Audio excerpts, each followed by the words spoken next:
Welcome back to Become a Calm Mama. I'm your host. I'm Darlene Childress. I am a parenting educator and life coach. And I want to focus today a little bit on the parent education piece of my work. And I'm not even sure where this episode is going to go. I hope it doesn't turn into a rant. But I have some things on my mind about parenting that I wanted to share. And I want to talk about some of the trends that I've seen as I've done this work for almost 15 years. And so I've seen a lot of things through the years. When I started with my parent education, I remember thinking, learning like that I didn't have to use pain and punishment and shame and spanking and timeouts and all of that stuff. And it felt revolutionary to me. And it was like, wait, what? And most of my peers, people who are my age, Gen X, we all sort of were raised with this traditional parenting methodology and, didn't even know that there was an alternative. Like we had no idea that there was this other way to parent using compassion, using gentleness, using connection, and instead of, pain, punishment, manipulation, control, power.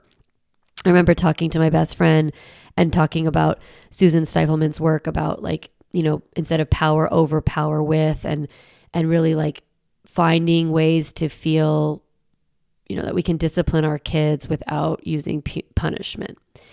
And that was a lot of my work in the beginning of parent education, was kind of helping parents see that they didn't have to do those things. And it was not easy. I felt like I was trying to convince parents to see this other paradigm, to understand that there's a traditional paradigm of parenting and it's based in power and control, and that there's a new paradigm which is based more in mutual respect, emotional understanding, emotional well-being. When I first started teaching parenting, no one knew anything about stress response. They didn't know how the brain worked. I was teaching these concepts and people were like, oh my God, I had no idea. And we were growing and moving towards a new way of parenting together. And, amazing work, right? And then watching parents to change the way that they parent. What I've noticed now that it's been 15 years is that I don't really have to spend a lot of time trying to convince parents to not use pain or punishment or shame. It's like we've done a great job as a society and in parent education to move the philosophies forward. And there's a lot more buy-in. It's just like, of course I don't want to hurt my kids. Of course I don't want to shame my kids. Of course I don't want to, create pain for them. I don't want to hurt them.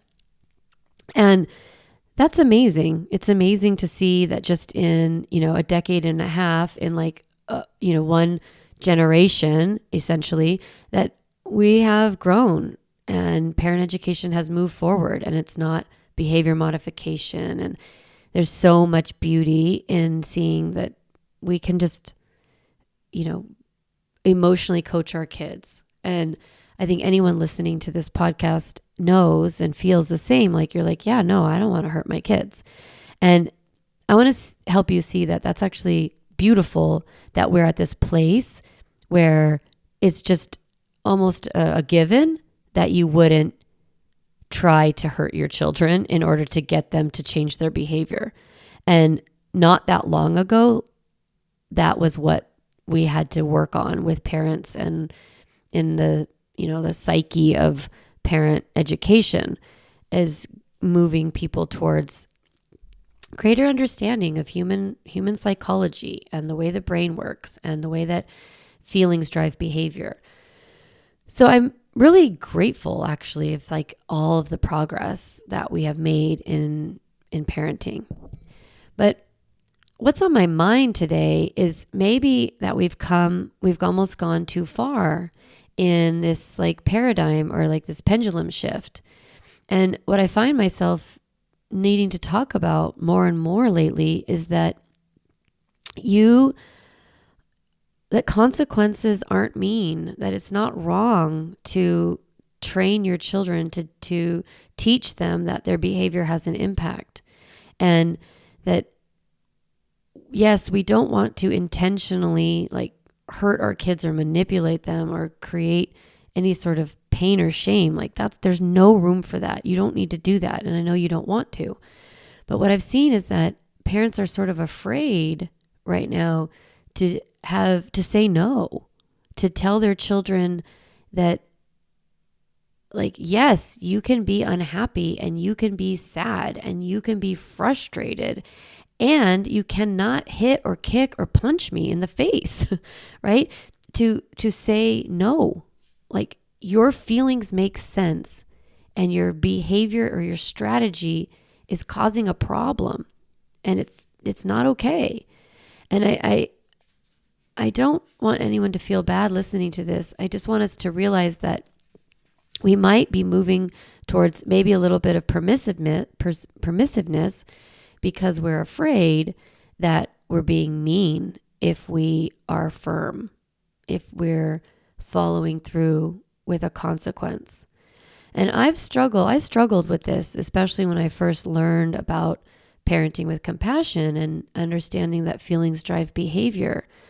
I was like, not sure how I felt about consequences at all. And like a natural consequence, I'm like, okay, makes sense, right? You say to your kids, hey, if you don't eat breakfast right now, like breakfast is on the table, and if you don't eat breakfast right now, your belly's going to be hungry later, right? I've noticed parents don't even want to do natural consequences, but a natural consequence would be like, okay, my mom has said breakfast was over and I didn't eat, and so now I have a hungry belly. Like, that's a natural consequence of your behavior. It's like, if I don't bring my jacket and I go outside and I get cold, then I'm cold. And we tend to even want to like not let our kids experience any discomfort because we're like, well, okay, what, they need protein, because if they don't eat protein, they're not going to be able to behave at school, and they're going to have a bad day, and they're going to get in trouble, and they're going to miss recess. And like, we constantly are sort of rescuing our kids from their own behavior, from their own results, because we're afraid that they'll be uncomfortable or that it's wrong or mean to let our kids experience the result of their actions. And I understand that we don't want to like let our kids get sick or be hungry, but a hungry belly is a good lesson. It's a good way to learn how to, oh shoot, I better eat my breakfast. Otherwise my tummy's going to hurt and I'm not going to be able to eat again till snack. And the truth is, really, like, there's a lot of meals coming up with kids. They have breakfast and they have snack and they have lunch and then they have their school snack and then they have dinner and then they have before bed snack. Like, we have a lot of food. There's a lot of opportunities to eat. And so we can let our kids experience some natural consequences. But I've just noticed more and more that parents feel nervous about letting their kids be at all uncomfortable. Of course, we don't want our kids to like be cold and get sick and things like that. Like, I understand that natural consequences sometimes don't feel affordable, but we can say to our kids, like, I'm going to put your jacket in your backpack and you can put it on when you get cold, and like, let them be cold, right? Instead of, put your jacket on, you need to wear it, you're going to get sick, you can't be, don't be uncomfortable. We are almost afraid of letting them fail or feel that discomfort. And I remember, so natural consequences are one thing, and I remember thinking about like logical consequences. Now, what's a logical consequence? A logical consequence is when you bring the impact to your children and you let them see the connection between their behavior and the result of their behavior. Let me give you an example. Think about the natural consequence of hitting your sibling, okay? If you play that out, the natural consequence is that your kid doesn't have a good relationship with their sibling over time, right? I mean, in the short term, their sibling is sad and in pain, but the effect of that it can take a long time. Like say I don't want to do my homework, don't want to learn to read, right? The natural consequence is I never learn to read. Well, okay, that could take a long time to happen. And so as a parent, sometimes we need to like bring the impact closer to our kids. We need to bring consequences closer to them so that they experience an impact, and then that impact is motivating in order for them to like create a change in behavior.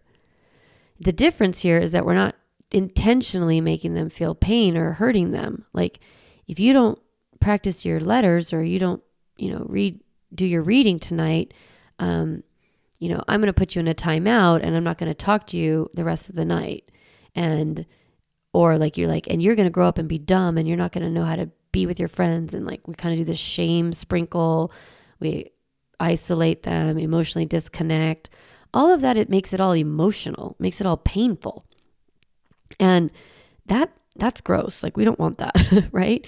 So if you don't know what else to do in order to create an impact, you kind of get stuck. You're like, well, I don't know. I guess they're not going to read, or like, you're like, I'm going to take away the iPad or whatever. And that's fine. You can take away the iPad, but you want to show your children the connection between their behavior and the impact. And sometimes we have to create impacts so that they can see, oh, it's in my best interest to do my reading. It's my best interest to not hit my brother. It's in my best interest to, brush my teeth, to get my pajamas on, to put my socks and shoes away in the right spot, to be patient while my mom is, out talking to the neighbor, right? So how do you teach your children that, like, the emotional regulation that they need to manage their discomfort, and at the same time allowing them to feel that discomfort of their impact, their behavior, right? How to bring that behavior and that impact closer to them so that they can see the connection. So I always think about like the model that I developed. It is calm, right? That's you. It's your emotional regulation. So I'm always like, okay, pretend you're totally emotionally regulated. Then we go to connect. So like it's calm, connect, limit, set, correct. So calm, you're calm. Now connection is helping your children understand feelings drive behavior. We want your children to understand that they have an emotional life, that their emotional life is valid, that they're 100% entitled to their feelings and their thoughts, and that they also have power over their thoughts and feelings. They have the ability to see things from a different perspective, to shift through emotion, to feel any feeling, right? That's all emotional health. And we do that through connection. We do that through emotional coaching and the connection tool, the things that I teach in my class and on this podcast. So on one hand, we have feelings drive behavior. And then we have the limit in the middle, and then we have correction. And correction is my behavior has an impact, and it's my job to deal with that impact, right? That's what we're trying to help our kids. So we have like the internal process that's going on inside of them, and then we have the external effect of their behavior. And together, the connect and the correction, right? The impact part, the consequence part, together, those influence our children's behavior.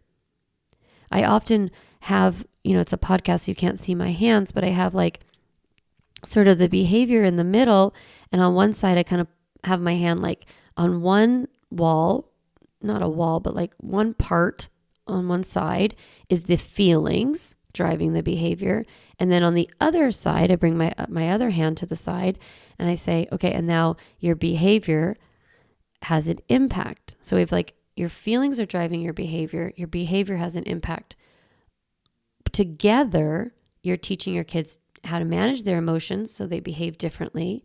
And we're saying your behavior has an impact, and we want to bring that impact to them so that they learn that they don't want to deal with these negative impacts.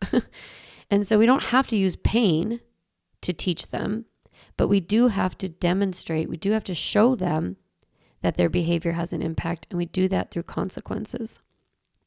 They don't have to be mean. It's not mean to show your children, hey, look, when you have a big meltdown and, it's all fine. We're late. It's okay. You had big feelings. You didn't know what to do with them. And, during that process, you kicked and punched and threw some stuff, and mommy was late for work and all of those things. Like, I get it, kid. You can have your feelings, and they also have an impact, and it's your job to make that right. And so in my programs, I teach really specific ways to do consequences, like, restitution, how to restore back the impact and fix the mistakes that your behavior caused. And sometimes I've got to admit, they're a little artificial. We have to kind of be creative about creating impacts, because the impact is sometimes like energy, right? Like you're drained, or the impact is time, and it's like, how do you transfer that back to your kids? But there are ways to transfer that impact back to your children. But what I find is that a lot of times, what happens is when you transfer that impact back onto your kids, they might have another mini meltdown about it. Like if say you're like, okay, we're all going to Target and everyone's excited, and then you have a huge sibling conflict and a big meltdown, and you're just drained and you don't want to take these kids to Target anymore because you're like, that's not, I don't want to, like, their behavior drained me. And it's like, I don't want to have to deal with that later, right? I don't want to have to worry about that. So that means you just turn to your children and they're like, are we going to Target? And you're like, actually, no, I wanted to. And we had that big sibling thing happening earlier, and that's all fine. Like, you guys had your big feelings and that's okay. But now I don't want to have to worry about that happening again. Or I don't have the energy to go to Target now, or to go to the park, or drop you off at your play date. And they're going to be like, whoa, that's so sad. And they're going to make promises and they're going to be upset. And you're like, a lot of times parents don't want to have a consequence. They don't want to put in that extra effort to tell their kid, like, no, your behavior caused a problem and now we're not doing blank, or now you're not having this privilege, because then the child will have another meltdown. And you're like, I don't want to deal with another meltdown. I get it. But the truth is, if you constantly rescue your kids and don't let them experience the negative impact of their behavior, you are being permissive. You are not parenting. And you're not showing your children that your feelings make sense. Your behavior needs work, right? Your feelings are valid. Your strategy is needing improvement. We've got to switch this strategy. The way that you're coping with your feeling causes problems for you and for others. And the way that we teach them that their behavior causes problems is by showing them the problems and letting them experience the consequence of their behavior. And you can do it without shame. You can do it without being mean. You can do it without being like, what's wrong with you? I've told you this 100 times. You need to quit it. Stop it. Like, you don't have to do any of that. You don't have to say anything. You're just very neutral about it. It's like very emotionally connected. Like, of course, you're young, you're a kid, you're not sure how to handle things. You get distracted. You get upset. You get worried. And then that shows up in your behavior. But while you were behaving that way, you dropped the leash and the little puppy went in the corner and went and peed. So now you got to clean up the pee-pee, right? Or like, of course you behave that way. You got distracted. You didn't want to eat breakfast. You didn't want to do anything. And the kitchen is closed. And so, you can have snack in a couple of hours. And they're going to get upset. They're going to cry. I don't want to clean up the pee-pee. You made me do it. Or like, you didn't tell me, you didn't warn me, no, right? And so they're going to have their big feelings when they experience the consequence. And when you practice calm, you're able to just be like, no problem. Of course you're going to feel upset now. Like, being truly calm is being really truly compassionate and being okay with however your kids show up. That's a big, big skill that I'm constantly teaching in my course and like in my programs, because that's the key to everything. Become a calm mama. Like, that's the key to everything. It's being okay with big feeling cycles. And like, yep, I'm going to ride this one out too. I've got it. No problem. And you get better at that, I promise. Now, how do limit set fit in all this, right? That's why it's so important to be able to practice the limit setting formula and the thing that I teach is like, I am happy to serve breakfast to kids who are sitting at the table until the timer goes off.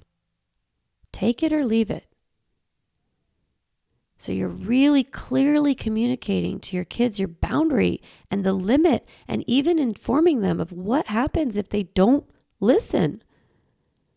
And so then when you're like, breakfast is over, lunch is over, dinner is over, and they're like, but I didn't eat. You're like, I know.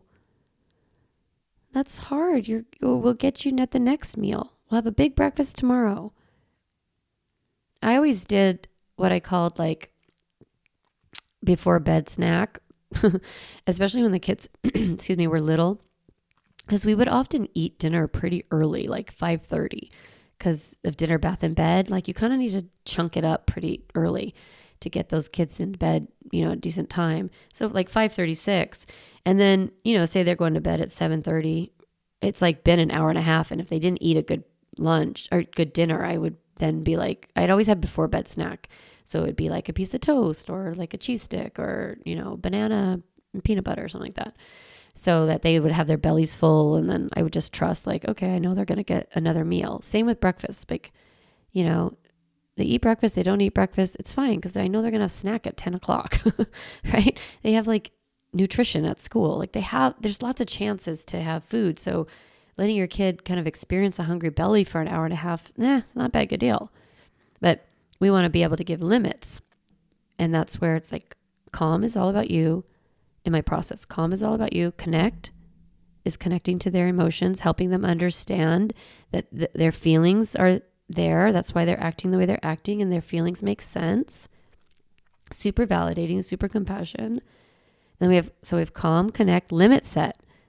Now, limit set is like whatever command you want to give your kid, like sit down and eat.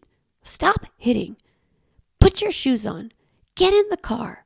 Stop talking to me like that.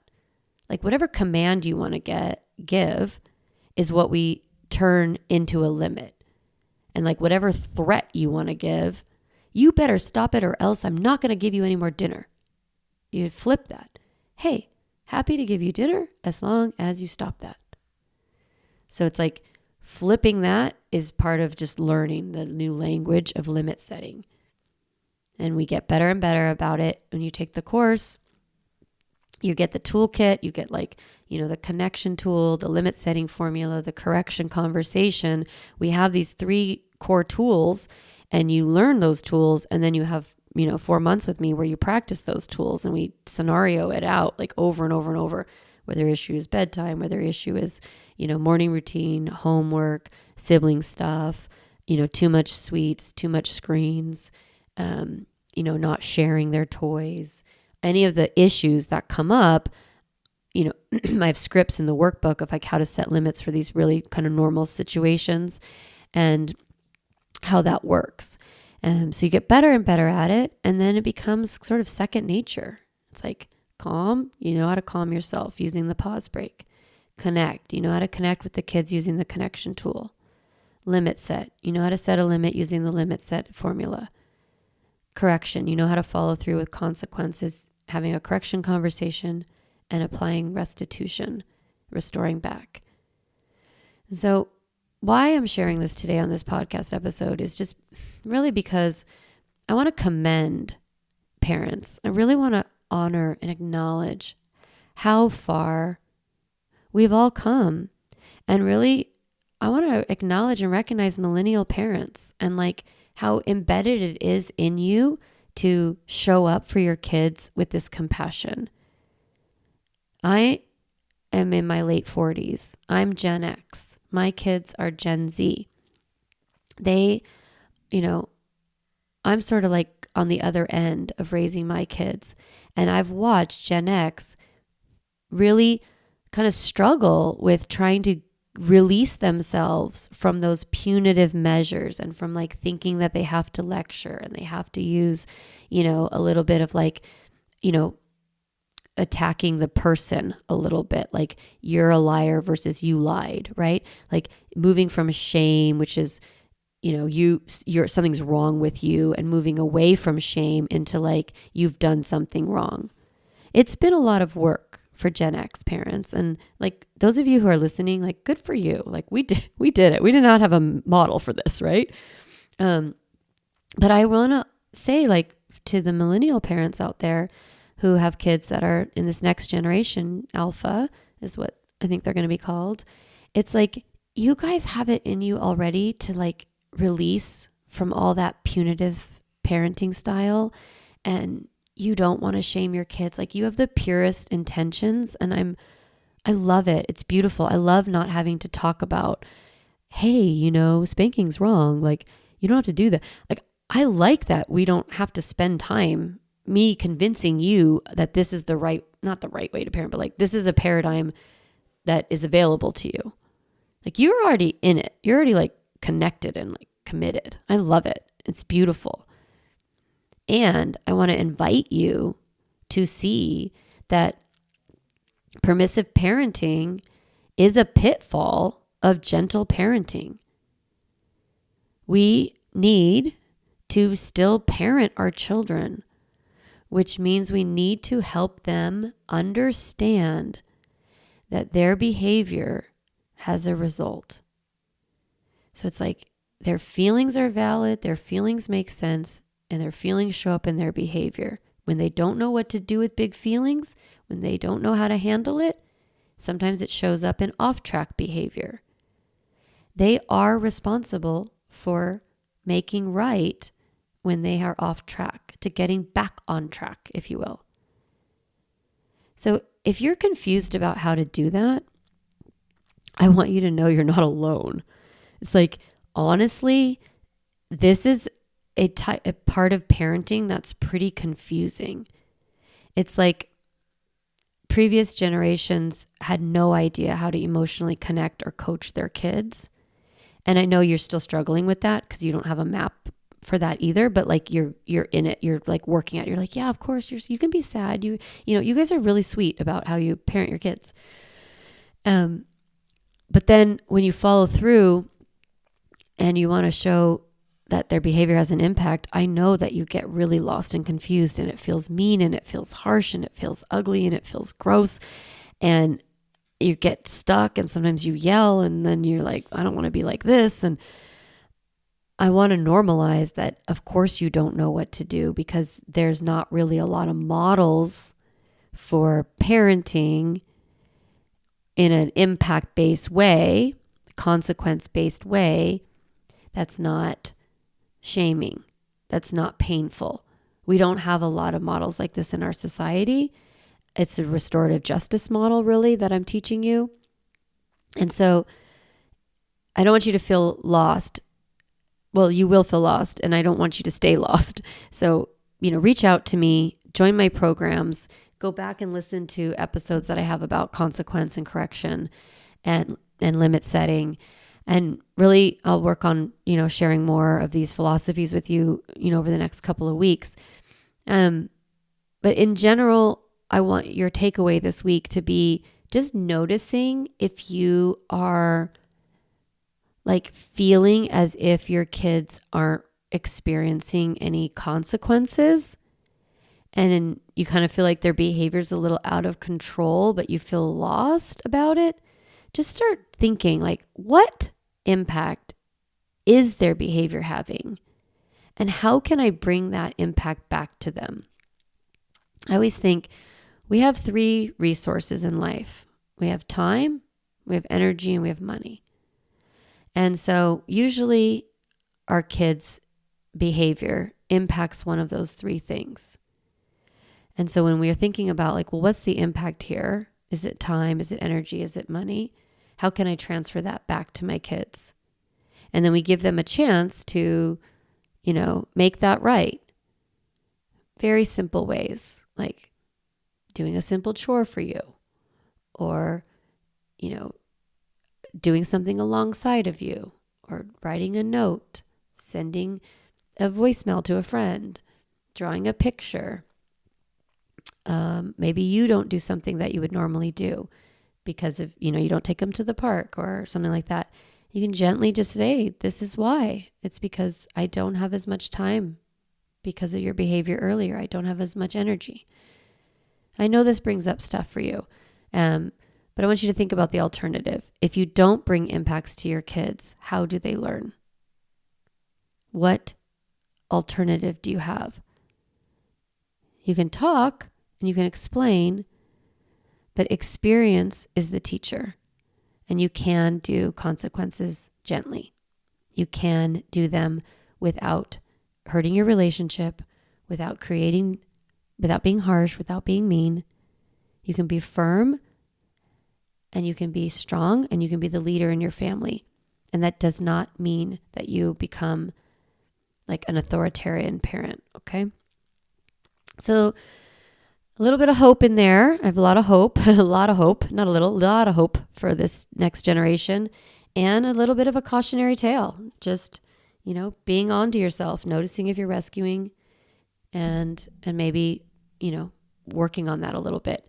And obviously, I'm always here. I want you to take my course. I teach this really specifically in the class for sure.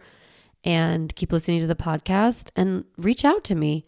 Book a consultation with me and we can talk it through, and I can help you figure out, how to be the parent you want to be.